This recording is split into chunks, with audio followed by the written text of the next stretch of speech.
कितने बच्चे हैं मेरे स्कूल में? 20,000। ये हमारे हिंदुस्तान के 20,000 हैदराबाद बच्चों में 600 यतीम, 700 ऐसे बच्चे जिनके वालिद ने वालदा को छोड़ दिया, तो 700 बच्चे ऐसे कि उनके माँ जो ये काम कर रहे हैं ये बड़े बड़े एनजीओ सीरियस इलनेस है, लेकिन ये या बड़े कैंसर के शिकार हैं, नेता या होकर किडनीज खराब है।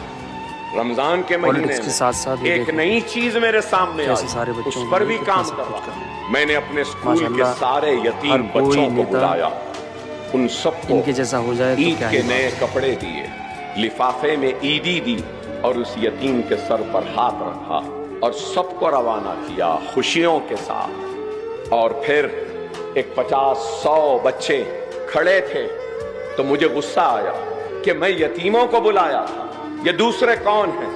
और गुस्से में गया और चीख कर कहा, यतीमों को बुलाया था, अगर इसमें कोई यतीम है जिसका बाप मर गया है तो हाथ उठाए। तो सिर्फ 2 उठाए 50 में से। मैंने कहा चलो 2 इधर आ जाओ, बाकी लोग क्यों खड़े हैं? मैंने तो नहीं बुलाया था ना। तो उसमें से 2 लड़कियां मेरे गुस्से को देखकर रोने लगी।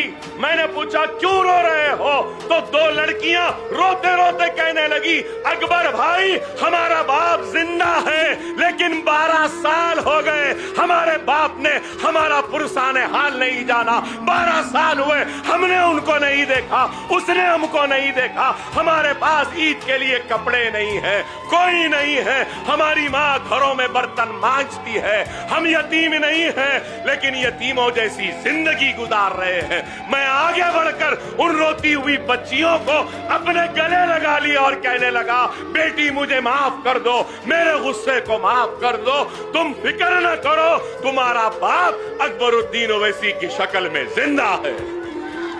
और उन सब को भी बुलाया, उनको भी दिया।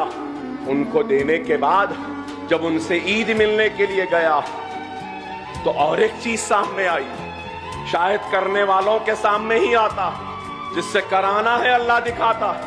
फिर एक 4-5 बच्चियां आई और उन्होंने कहा, हम वो बदनसीब हैं जिनकी मां का इंतकाल हो गए। मैंने हैरत से देखा तो उन लड़कियों ने कहा, अकबर भाई हमारी मां नहीं है और हमारे मां के इंतकाल के 15 रोज में ही हमारी वालिद ने दूसरी शादी कर ली। हमारी सौतेली माँ हमारा ख्याल नहीं रखती। 2 महीने चिचा के पास, 3 महीने नानी के पास, फिर 2 महीने मामू के पास, तो फिर 4 महीने खाला के पास। यूं ही जिंदगी गुजर